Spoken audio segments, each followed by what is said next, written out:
ციხიდან ზარი არის ძალიან უჩვეულო. პირველად მაქვს ესეთი გამოცდილება, რომ ციხეში მყოფ ადამიანს, ჩემ მეგობარს ველაპარაკებოდი, რომელიც ციხიდან მირეკავდა. მისი ჯანმრთელობის მდგომარეობა ციხეში გაუარესდა.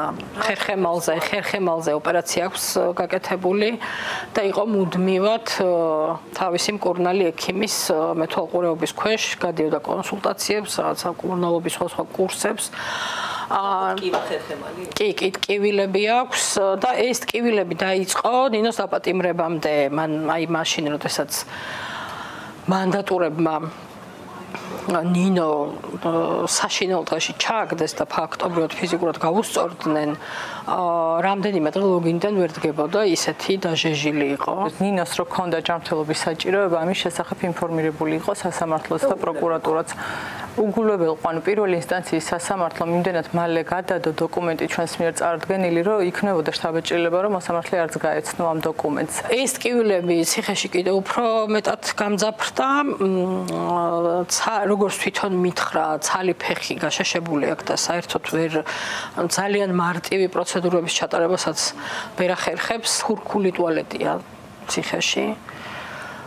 და ძალიან რთულია ნინოსთვის ამ თურქული ტუალეტით სარგებლობა. პროკურატურის მასალებში, სადაც ვიდეო ჩანაწერები არსებობს, ეს ჩანაწერები იწყება როგორ შედის ნინო სასამართლო დერეფანში, რამდენიმე მანდატური როგორ ეხება ფიზიკურად და შემდეგ უკვე ბოლოს ეს დაზარალებულად ცნობილი მანდატური როგორ ძლიერად მთელი ტანით ქაჩავს ნინოს და მერე უკვე კისერში რა ვიცი ტერორისტები დამნაშავებისავით ექცევიან ნინოს, აი საშიში დამნაშავებისავით ისე შეიპყრობენ და არა ადამიანურად გამოაგდებენ სასამართლო დარბაზიდან. ჩალით კი გადავხურა ამ ქართულმა ოცნებამ, მაგრამ ხო არსებობს რაღაცები, რაც უნდა რაზეც რეაგირება უნდა გქონდეთ. ვითხოვე ასევე უშუალოდ შეხვედრა ლევან იოსელიანთან.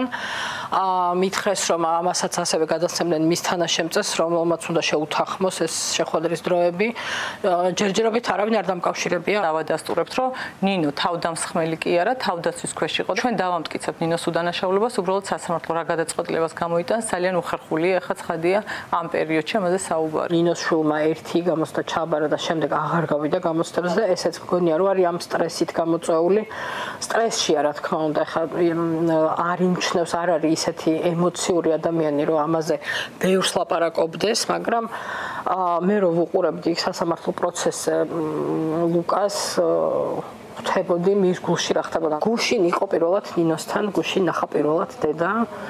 დეტალებზე არ ვილაპარაკებ, მაგრამ რა თქმა უნდა, ხა ესეც ძალიან მძიმე და რთულია. ხო, მესმის რომ ხა ძალიან ენატრებოდათ ერთმანეთი, თან მათ ძალიან განსაკუთრებული დამოკიდებულება გქონდათ ერთმანეთთან, იმიტომ რომ ლუკა არის ნინოს ერთადერთი შვილი და წარმოდგენაც არ მინდა როგორი იყო მათი შეხვედრა, იყო ალბათ ძალიან მწარე და თან ტკბილი. თუ ამ გადაცემასაც ნახავს, აქედან მინდა ვუთხრა, რომ